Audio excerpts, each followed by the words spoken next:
Now, Abuti, say hello to the children. Sanibona bantwana. Today, we're learning about things that we find inside the house.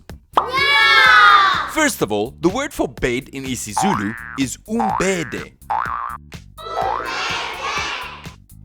The word for chair is isihlalo. The word for table is itafula. The word for television is itelevishini.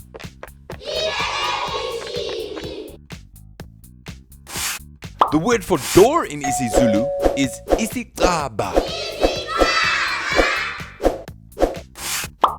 And the word for window is ifasitela. So, we have umbede, itafula, itelevishini, isihlalo, isiqaba, and ifasitela. And now you can use these words in sentences. Goodbye, Abuti. Goodbye, kids. See you next time.